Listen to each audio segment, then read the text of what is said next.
Is this going? Okay, it's going. Hello. Welcome to Some Idiot Reads, where I'm Cy.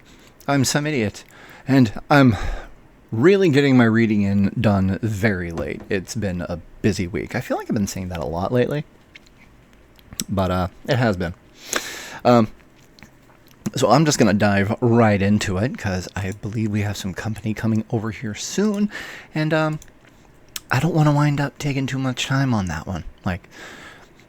Just because I don't want to wind up having to, them worrying about me recording and blah, blah, blah, blah, blah, whatever. Today, we're going to be diving back in to The Dispatches from Appalachia by the wonderful Coyote Wallace.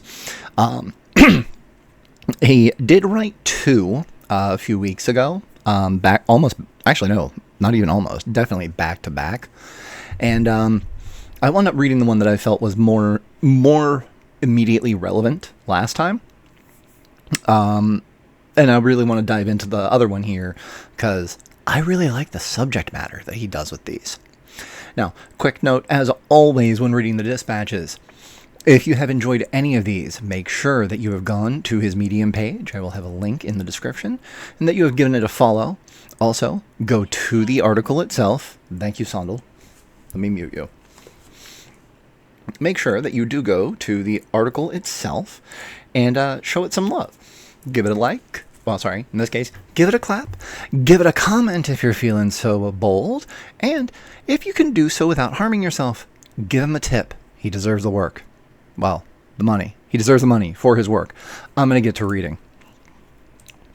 Today, we have got another installment of the Lost Heroes of Old Appalachia, Sarah Blizzard's Battle.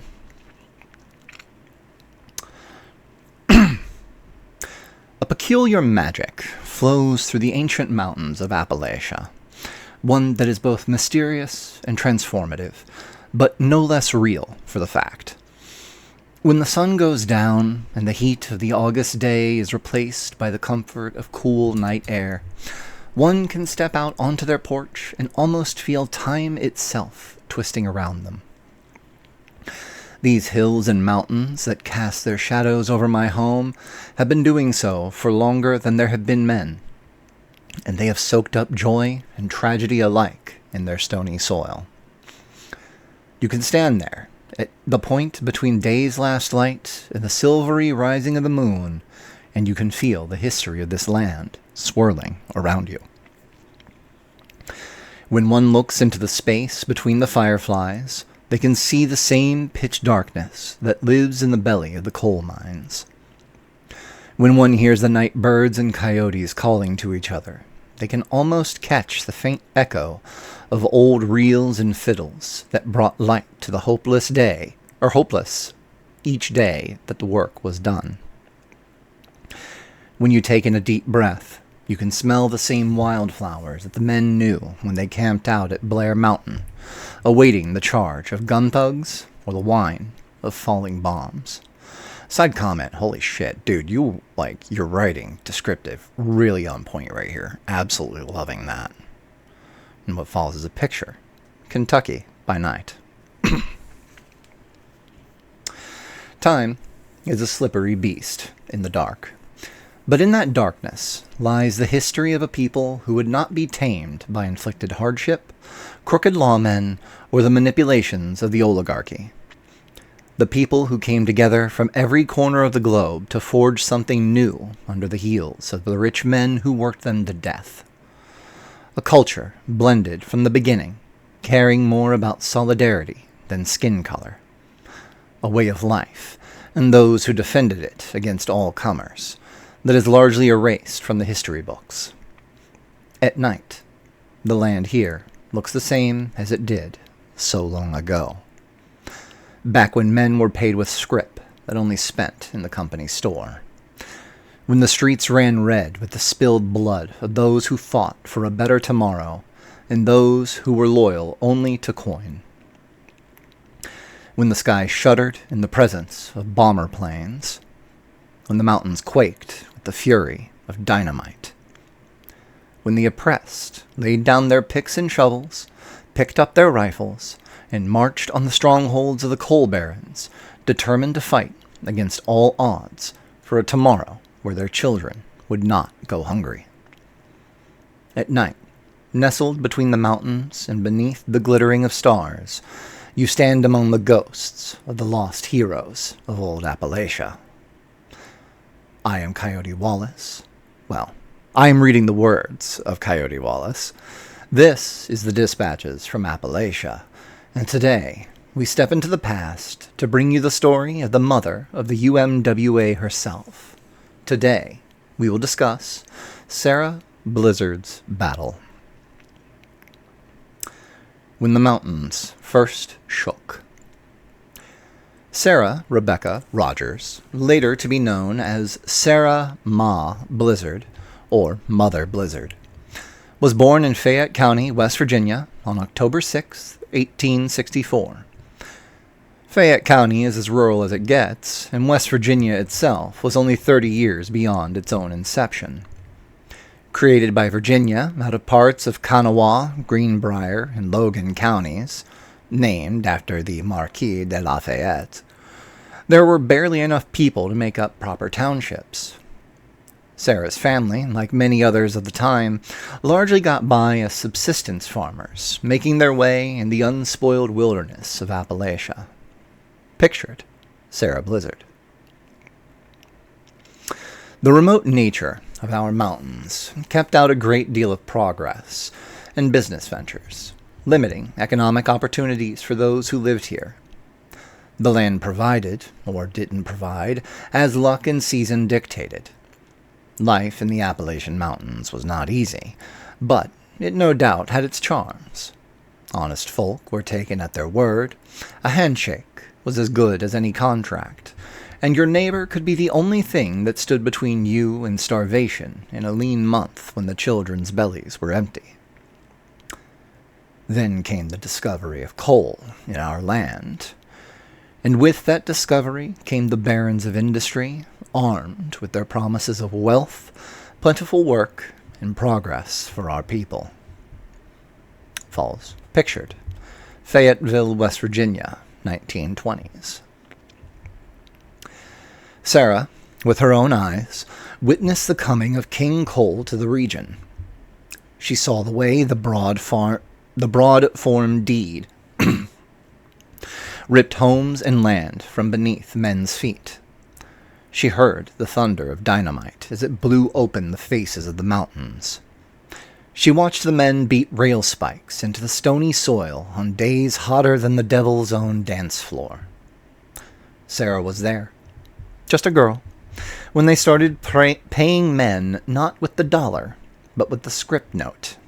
And she was there when the coal barons put the young'uns to work in the pits.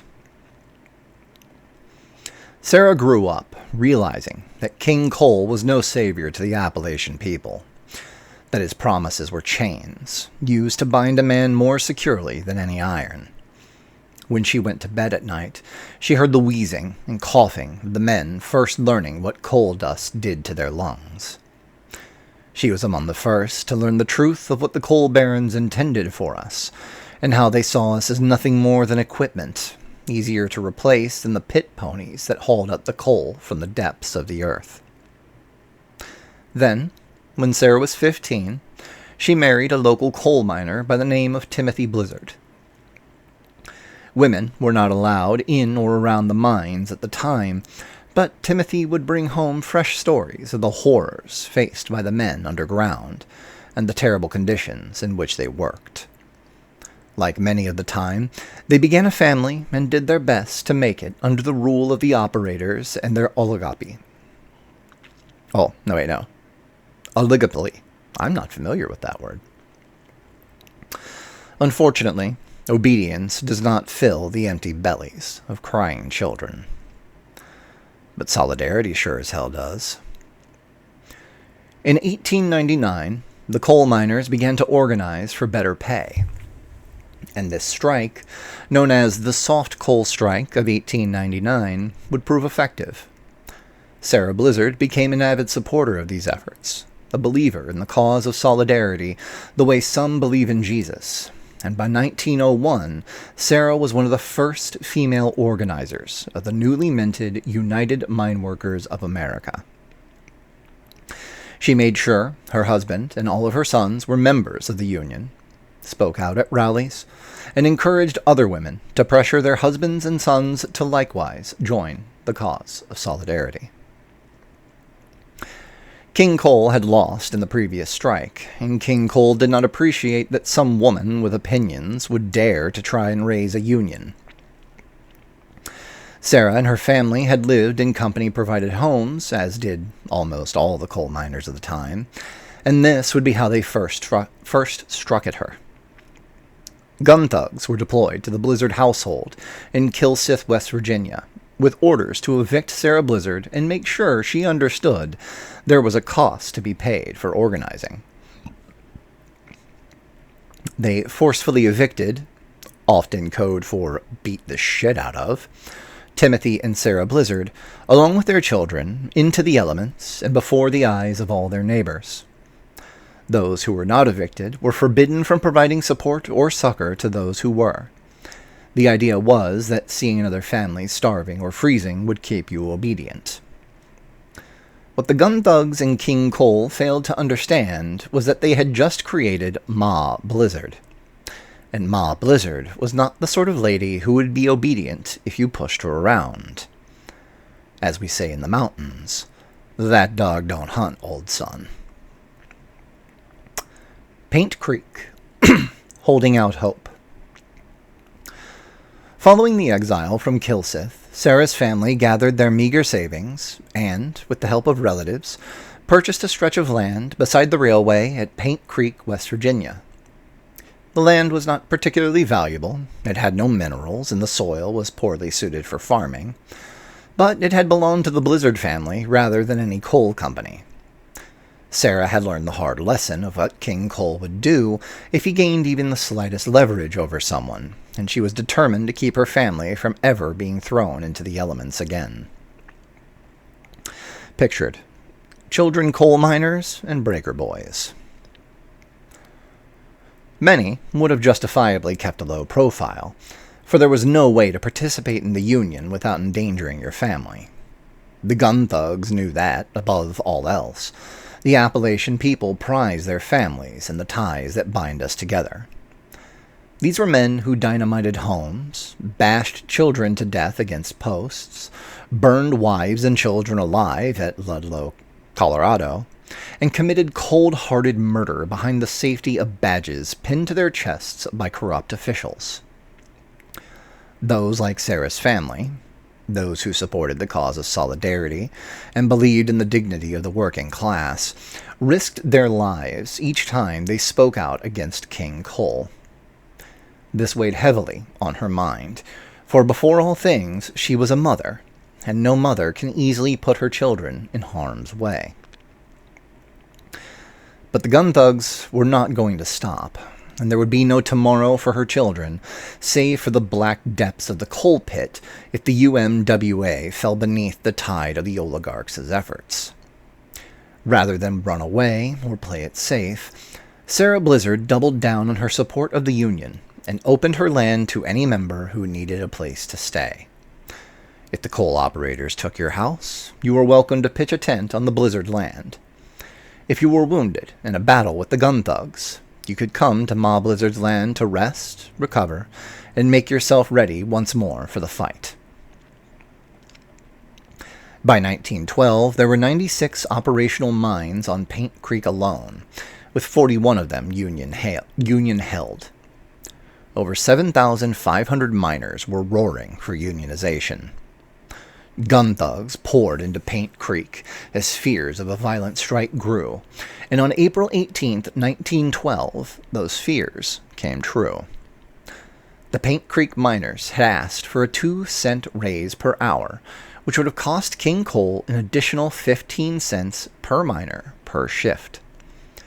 The miners also requested the right to purchase goods outside the company store, the right to free assembly, and the right to freedom of speech. They asked to be treated like human beings. Do you know what King Cole calls an Appalachian who wants a raise and a union? Defective machinery. Pictured: many guns, This is how King Cole repairs his defective machinery. Mother Jones herself visited Paint Creek and spoke to the miners of the importance of sticking together, remaining united in the face of the oligarchy, and recognizing that our people deserved more than to be treated like dogs. Sarah Blizzard was there when Mother Jones spoke, and the two formed a professional friendship that, while not always in agreement, placed them firmly on the side of the working class in the fight against King Cole. One example of both their cooperation and their differences came during the Umbrella March of 1913. Jones believed deeply in the power women held over their households and encouraged every woman to be part of her husband's union. She also knew that in a time when even the notion of women having a voice in politics was seen as novelty, the sight of women on the march would draw much-needed public attention. Pictured Mother Jones speaking at Paint Creek. The plan was for the women to march with umbrellas and give them a good shake at the gun thugs and coal operators, and stage a colorful, but entirely peaceful, demonstration of their commitment to labor rights. Mother Jones had hosted several such marches before, but this would be her first alongside Ma Blizzard. The gun thugs and crooked lawmen lined the streets, scoffing and laughing at the women as they marched for fair pay, an end to child labor, and humane living conditions. These were hardened killers, armed and eager to use force on those who opposed them, the same gun thugs who would later murder Sid Hatfield and face the miners at Blair Mountain. At some point during the march, it's believed one of the gun thugs made a particularly unkind remark about the women. Pictured stacked pieces of shit, also known as gun thugs. And Sarah Blizzard, despite Mother Jones's request for a peaceful demonstration, began beating that gun thug about the head and face with her umbrella. Repeatedly, and to the roaring applause of the crowd. Hell yeah.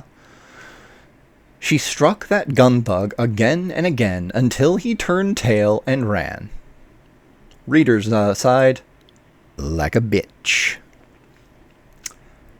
Mother Jones was a hero to many of us. She brought shoes for the young'uns in the cold months, made sure people were fed, and had more experience organizing labor movements than most men had experience drawing breath. But Ma Blizzard was a hellcat, a mountain mama if ever there was one. And I'll go ahead and tell you, old sons, if you don't believe an Appalachian mother would beat the shit out of a gun thug with an umbrella, you probably weren't raised around here. Pictured Mother Jones marching to end child labor. Yet, it was not the Umbrella March that would transform Sarah Ma Blizzard from mortal into legend. Nor was it the fact that her sons were already proving themselves capable organizers and warriors for the cause of workers' rights. Ma Blizzard's legend would not be forged in the streets or the union halls. Ma Blizzard was an Appalachian woman, and Appalachian women are mightier than John Henry's hammer and quicker than Sid Hatfield's guns. She still had one more battle to fight, one that had already been lost time and again by the menfolk with their rifles. This battle would not be against labor laws, or even a foe made of flesh and blood. No, Ma Blizzard's final battle would be fought against a killing machine clad in 6-inch steel plates, with gun slots in its sides for the gun thugs to fire from cover, and mounted machine guns that could rip a man in half with a single sweep of the barrel. The gun thugs called it the Bull Moose Special.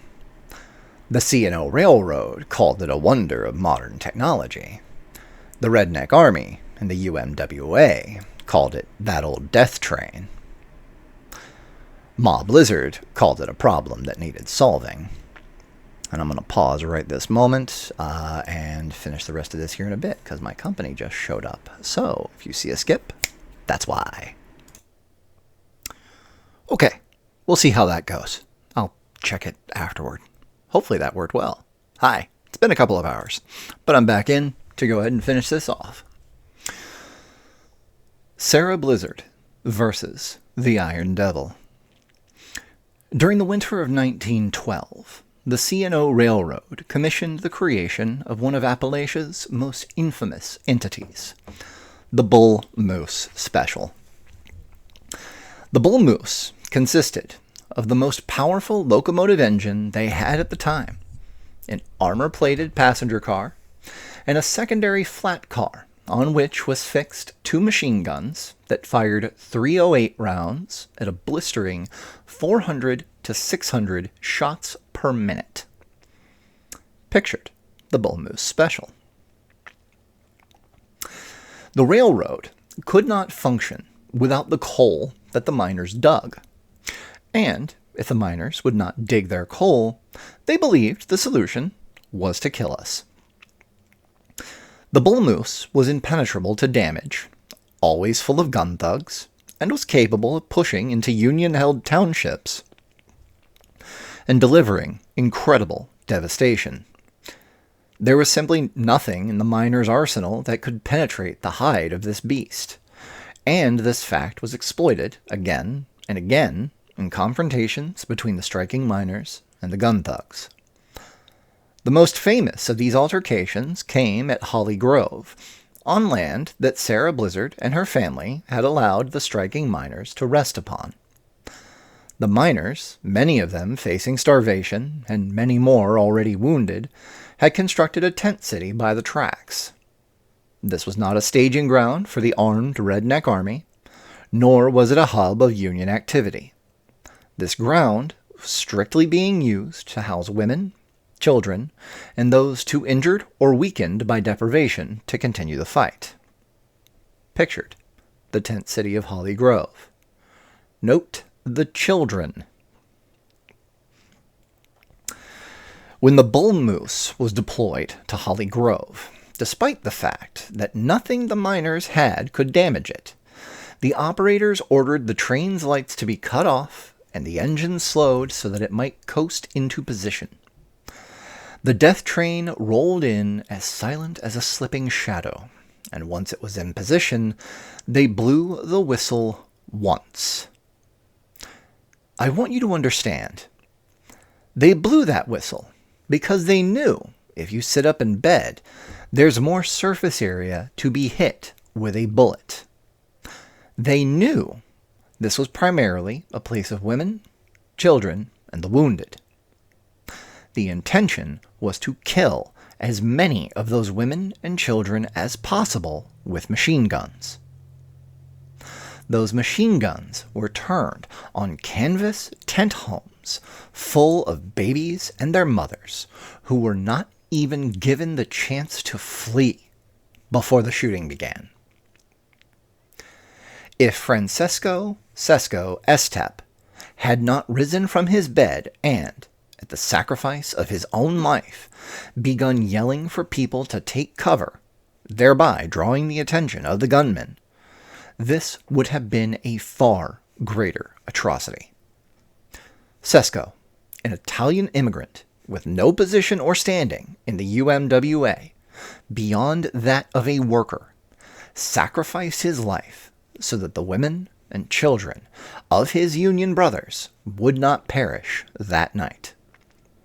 His wife, Maud Estep, would become the first woman to fire a shot in the Cold War when, despite being 8 months pregnant and the fact that others tried to hold her back, she picked up her slain husband's rifle and began to return fire at the Bull Moose. Pictured the Estep family with their first child. By the time they were done, there was barely enough left of Sesko to bury, and Maud's shots no more slowed the Bull Moose than the rain would have. 2 days later, enraged coal miners would attack Mucklow and kill every gun thug and mine guard they could find. Pictured newspaper clippings about Mucklow from the time. Sarah Blizzard, who had given that land to the miners to rest upon, felt terribly responsible for this incident. The bull moose special had come onto her land, terrified and killed the innocent, and no man had any way to stop that rolling death train. We were simple mountain folk, immigrants, and poor black Americans. We were poor. We were outgunned. What hope could we have of stopping such a monster as this?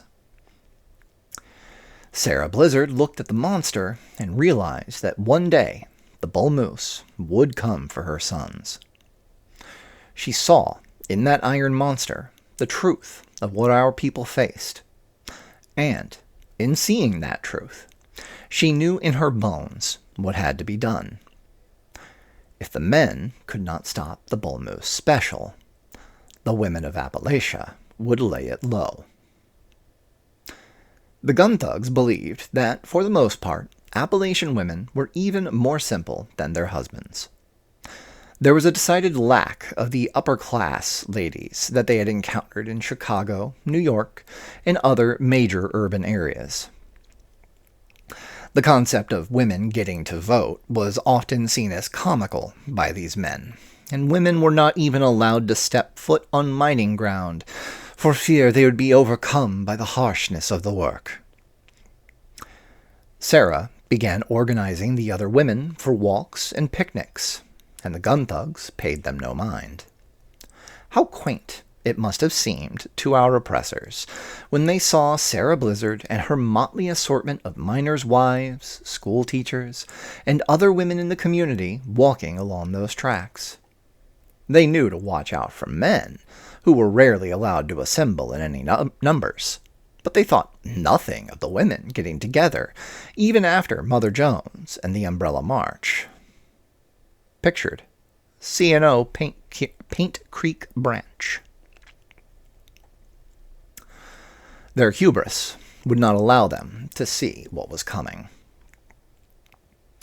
At first, the bull moose would encounter clever barricades laid upon the tracks, trees that had been cut down, large stones that had been moved, and even the occasional parked wagon. They couldn't imagine women out in the wilderness hauling these heavy stones or chopping down trees, and when they had to get out of their train to move the barricades, they became vulnerable to good shots with squirrel rifles.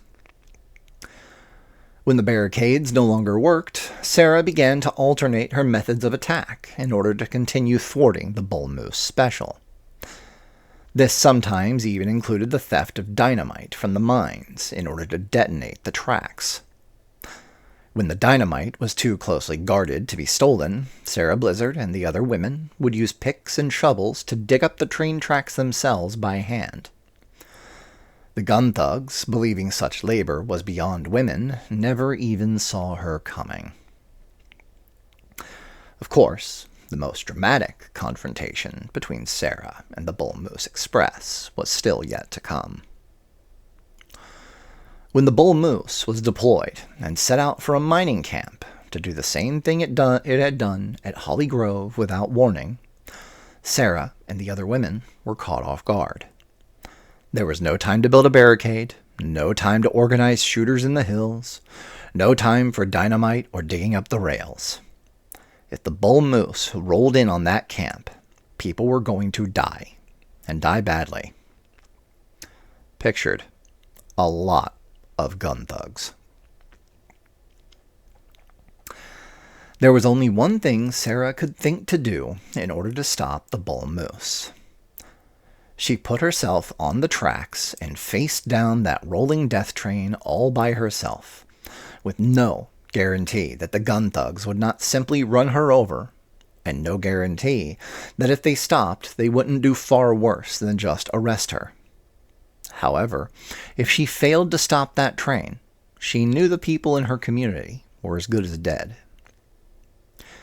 You imagine a little lady who barely weighed more than 100 pounds standing on that rail line in the mountains, in the dark woods on either side of her. You imagine the nerve that it took, seeing what the gun thugs were capable of, and knowing what they could get away with when they tried. You imagine, if you can, what sort of brass balls it takes to look a demon of steel, smoke, and fire in the glowing lamp that was its eye and refuse to move even an inch. According to one account, Sarah actually dragged her rocking chair right out onto the tracks, set it down, and told the others if she was to die, she'd at least die in comfort. The train stopped. The miners were able to flee the bull moose, and the gun thugs arrested her for disorderly conduct. Pictured, Mother Jones. She was also arrested, so Sarah was in fine company. Eventually, because of the continued efforts of Sarah Blizzard and the Appalachian women who had joined her cause, the bull moose was derailed. The unstoppable death train was rendered ineffective in its task of cleaning out the coal wops, tinker pinks, and black folks who didn't, quote-unquote, know their place, and all the rest of us. No longer would the hated machine be firing upon sleeping women and children. She did that. Sarah Blizzard did that. Not Sid Hatfield, not Frank Keeney, not John L. Lewis, not Red Thompson. Sarah, Ma Blizzard, stopped that death train. Sarah Blizzard fought the Iron Devil and won.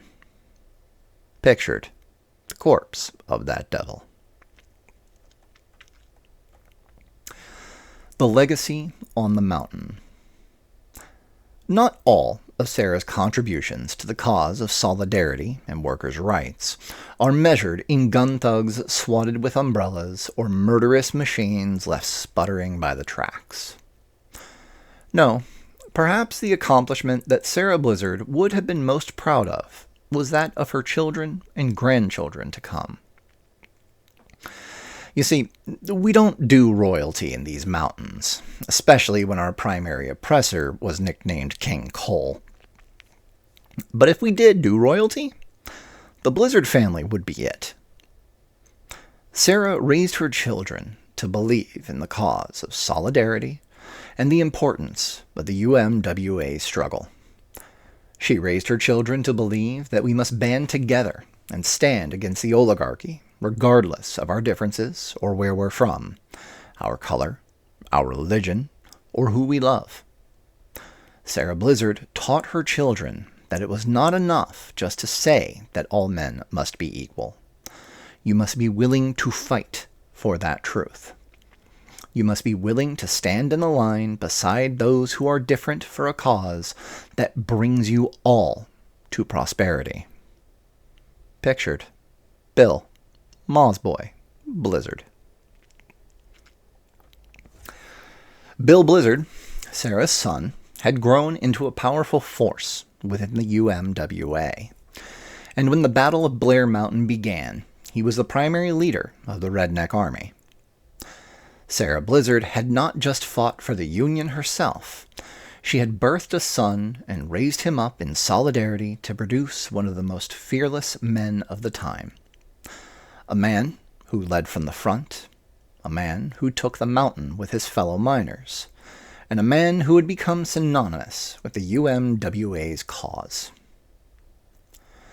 Don Chafin famously brought 2,000 gun thugs to his fight with Bill Blizzard in the Redneck Army. When Don Chafin cried out, "Kill every redneck you can find," Bill Blizzard led his men right into the snarling mouth of the dragon. Bill was our general, leader on the ground and in the thick of the shit, and every man knew that his commitment to the cause of solidarity was as much a part of him as breathing air was. They called him Ma's boy on the mountain and in the fight. I reckon he was mighty fine with that.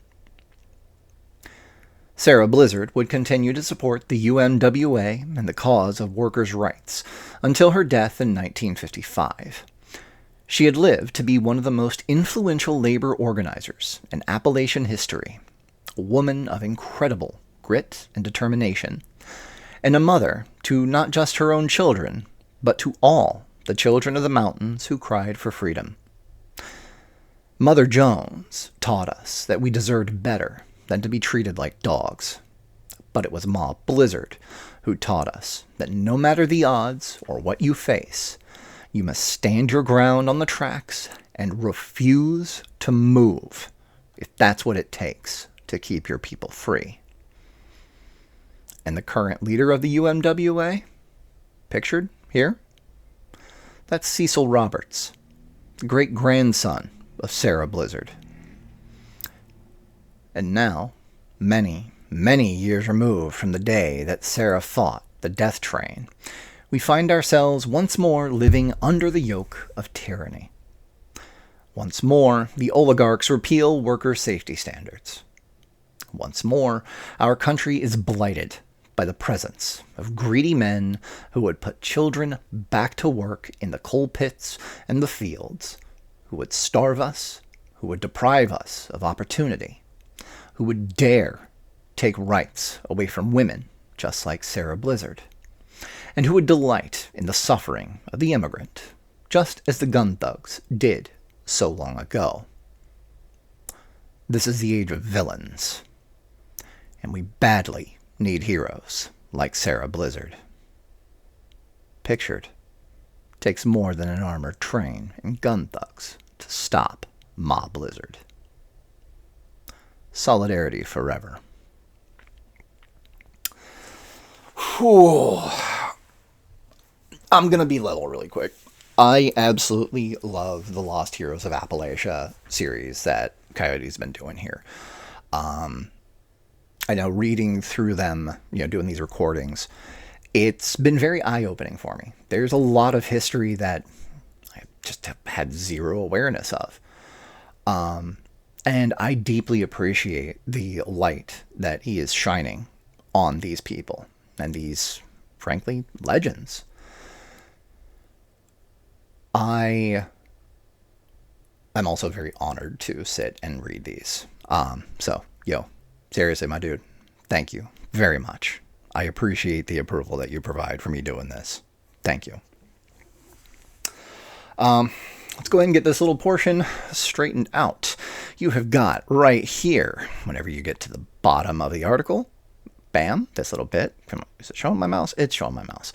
Right there with a clap. Give that a clap. And then also, that was my vape. That's fine. Let's see. Let's leave a comment here. As ever, I am in awe of the flair with which you bring light onto history that otherwise is lost to time. Absolutely awesome. Thank you for this. And boom. Make sure if you did enjoy this reading and the article in and of itself, that you do go to the article, give it a clap, leave a comment as well. And actually, on that note, so I will trim out this part. I think I can trim out this part if necessary. That may delay the video if I need to. But this one's up to you, Coyote. If this is here, then it has a tacit approval. But I want to comment on this one. I know that there has been some work to try and get the dispatches into a published collection. And it encountered some rough patches.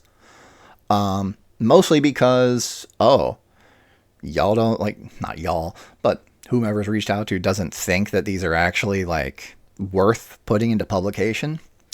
And I want to call out on that I think that is complete and utter fucking horseshit. For a couple of reasons. One,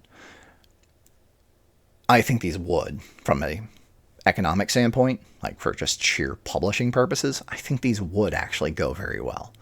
They're written with an exceptionally high quality and a very distinct voice that I try to project into these recordings, but it is solely Coyote's, and it rings with a truth and veracity that I think is very worth having in an actual print format.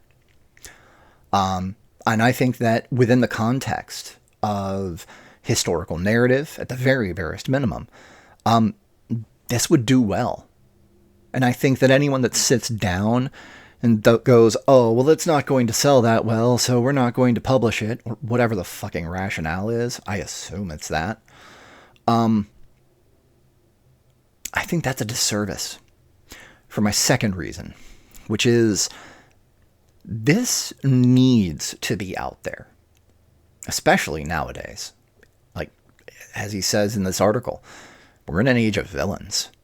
We need to have awareness of the struggles that the individuals went through during the Cold Wars. I genuinely, truly believe that. We need an awareness of that. And anything that can be done to further that publication, I think is a damn fine thing to be doing. So, there's that one. I think all the rest of that just needs to be set off to the fucking side. So, in light of this, and being aware of that, if you could, when you leave a comment, I say when, because I expect if you listen to this, you're gonna go, okay? You gotta give these articles a clap. You gotta give it some algorithmic love. I mean that. Don't disappoint Ma Blizzard and Mother Jones. Don't. But when you go to leave a comment, frame it up as though, you would really like to see this in some kind of actual published medium and published format. Make it clear. As illustrated by any number of these articles, people's voices, individually, may be seen as quiet and not worth anything. But when people speak in number, it shakes the mountains themselves. And I think these are absolutely fucking worth that. And I'll say it right here. If this ever actually does make it to a print medium, oh my god, I'm buying that fucking immediately. I'm probably actually going to buy a couple of copies and look around at a local college for anyone that does history in that particular vein and be like, yo, I bought you a copy of this. Please check this out. But yeah, that's what I've got here. And also I want to throw out, as I'm trying to do in general, a obligatory, not even obligatory, I just want to also call out. Coyote currently does have, it was for a time, I don't believe it is right now, but for a solid time, it was #1 in low fantasy on Amazon, his first published work, the American Mystic, The Life, Death, and Rebirth of Jimmy Wonderful. Well worth checking out. Absolutely fantastic. He also has a couple more books in the pipe.